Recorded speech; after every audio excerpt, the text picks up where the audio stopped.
संविधान की बात करते हैं, वो 2 साल में 5 कॉन्स्टिट्यूशनल अमेंडमेंट और 48 ऑर्डिनेंसेस पास किए गए। सोच लीजिए, 2 साल में 48 ऑर्डिनेंस, 5 कॉन्स्टिट्यूशनल, और इसमें 3 जो अमेंडमेंट जो थे ये बहुत महत्वपूर्ण थे। एक तो था 38th अमेंडमेंट कि डिक्लेरेशन ऑफ इमरजेंसी, आप इस पे आप कोर्ट नहीं जा सकते। 39th अमेंडमेंट था कि प्राइम मिनिस्टर के चुनाव पे आप कोर्ट नहीं जा सकते, और 42nd था कि जो फंडामेंटल राइट्स जो है इसको आप डाइल्यूट करेंगे और कोर्ट्स की पावर जो है इसको आप कम करेंगे।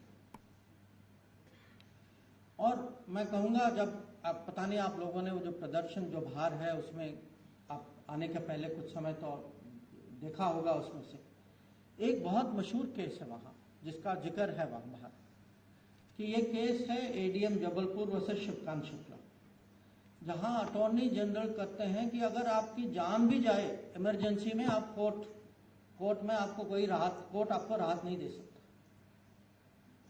ये थी इमरजेंसी।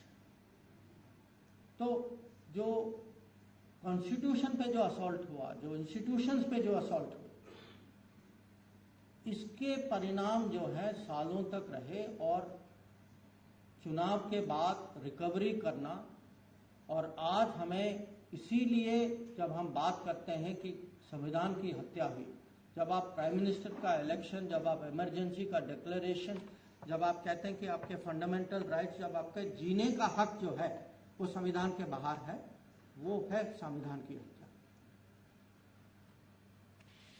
अब मेरा इंटरेस्ट फॉरेन पॉलिसी, आप जानते हैं विदेश मंत्री तो हूं।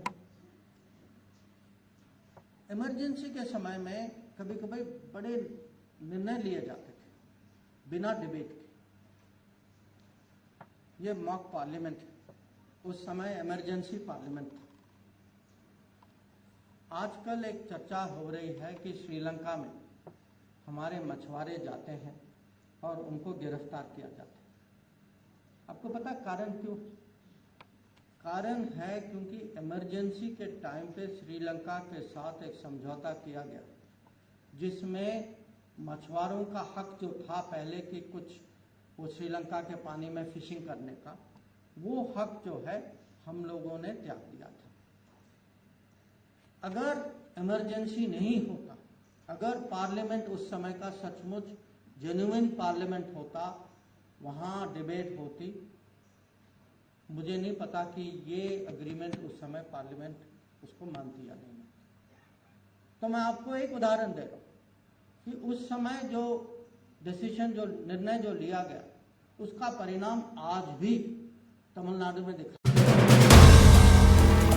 If you like the video, do like, comment, share and subscribe.